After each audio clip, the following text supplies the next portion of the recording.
হিমন্ত বিশ্ব শৰ্মাৰ প্ৰথমতে ক'ব লাগে যে তেখেতৰ সম্পত্তি কি আছে প্ৰথমতে ক'ব লাগে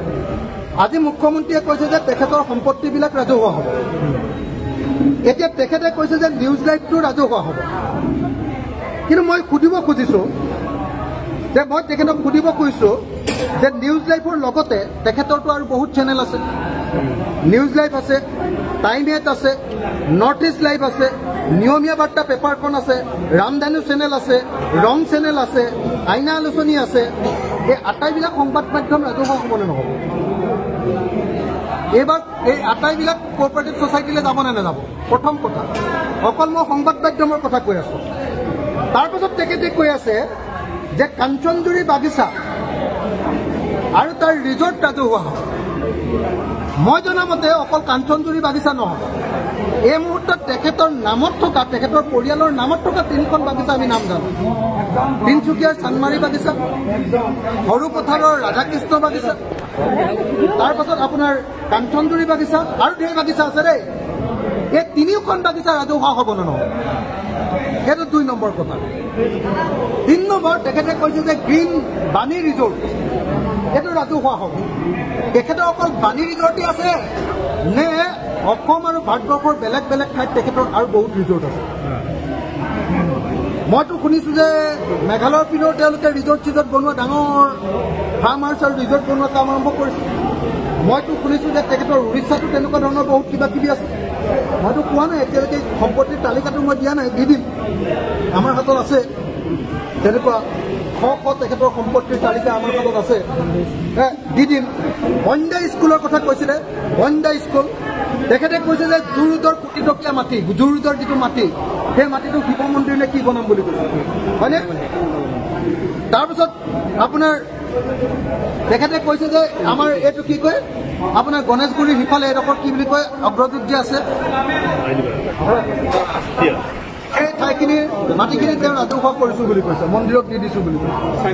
তো তেনেকৈ মই শুনিছোঁ তেখেতৰ উজান বজাৰটো মাটি লৈছে আৰু গুৱাহাটীৰ বিভিন্ন ঠাই একদম নিউজ লাইভৰ ওচৰে পাজৰে ধেৰ মাটি লৈছে আৰু মই তালিকাখন দি দিব খোজা নাই যিখিনি মানুহে জানে অকল সেইকেইটা কথাই কৈ আছোঁ মই সেই আটাইবিলাক প্ৰথম কথা অসমৰ মুখ্যমন্ত্ৰীয়ে এই সম্পত্তিবিলাক ৰাজহুৱা হ'ব বুলি কোৱাৰ আগতে অসমৰ মুখ্যমন্ত্ৰী আৰু তেওঁৰ পৰিয়ালৰ কি সম্পত্তি আছে তেওঁ সম্পত্তিৰ তালিকাখন ৰাজহুৱা কৰে তেখেতৰ পুত্ৰ আৰু তেখেতৰ পৰিয়াল তেখেতৰ মাতৃ তেখেতৰ পত্নীৰ নামত কিমানটা কোম্পানী আছে সেইটো ৰাজহুৱা কৰি দিয়ক মুঠ কোম্পানী কেইটা আছে এইটো ৰাজহুৱা কৰি দিয়ক দিল্লীত তেওঁ কেইটা ঘৰ আছে সেইটো ৰাজহুৱা কৰি দিয়ক এইবিলাক ৰাজহুৱা কৰি দিয়াৰ তাৰপাছত তেওঁ কোনদিনা এই গোটেইবিলাক সম্পত্তি মানুহৰ নামত উইল কৰি দিব এইটোতো তেওঁকতো আমি বিশ্বাস নকৰোঁ মই জনামতে কাজিৰঙাত তেওঁ ঢেৰ মাটি আছে আপোনালোকে নিশ্চয় জানে যে এবাৰ কাজিৰঙাৰ কহৰাৰ 11 বিঘা মাটি তেখেতে বোকাখাটৰ SDO অফিচৰ পৰা চৰকাৰী মাটি এলটমেণ্ট লৈছিলে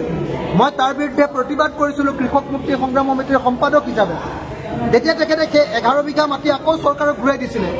এতিয়া কিন্তু তেওঁ আগফালৰ মাটিখিনিও কিনিলে আৰু তাৰ সেই 11 বিঘা মাটিও এতিয়া পুৰা বাউণ্ডেৰী মাৰি লৈছে মইতো জানো সেইডোখৰতে আমাৰ কাজিৰঙা অৰ্কিড পাৰ্ক আছে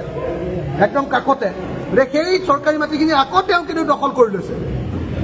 এইবিলাক ঘূৰাই দিব নালাগে এইবিলাক ৰাজহুৱা হ'ব নালাগে তেওঁ সম্পূৰ্ণ সম্পত্তিৰ তালিকাখন প্ৰথমতে ৰাজহুৱা কৰক আৰু ৰাজহুৱা কৰি কেতিয়াৰ ভিতৰত তেওঁ এইবিলাক সম্পত্তি ৰাজহুৱা কৰিব মই আশা কৰোঁ যে অহা এসপ্তাহৰ ভিতৰত অহা 22 তাৰিখৰ দিনা অসম বিধানসভাৰ অধিৱেশন হ'ব তাৰ আগতে তেখেতৰ পৰিয়ালৰ সম্পত্তিৰ তালিকাখন ৰাজহুৱা কৰক আৰু সম্পত্তিৰ তালিকাখন ৰাজহুৱা কৰি সেই সম্পত্তিৰ তালিকাবিলাক কাৰ নামত এইবিলাক উইল কৰিব সেই উইলখন অহা 22 তাৰিখৰ ভিতৰত তেওঁ সম্পূৰ্ণ কৰক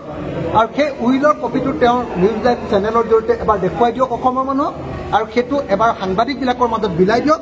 আমিও RTI কৰি তাৰ কপি এটা লৈ ল'ম আৰু লৈ লোৱাৰ পাছত সেই সম্পত্তিবিলাক তেওঁৰ পৰিয়াল থকালৈকে বাৰু ভোগ কৰি থাকক তাৰপাছত সেইবিলাক আমি চব ৰাজহুৱা কৰি দিম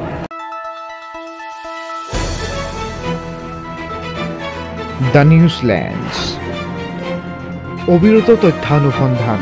আপোনাৰ সেৱাত খবৰ সন্ধান দ্য নিউজলেণ্ড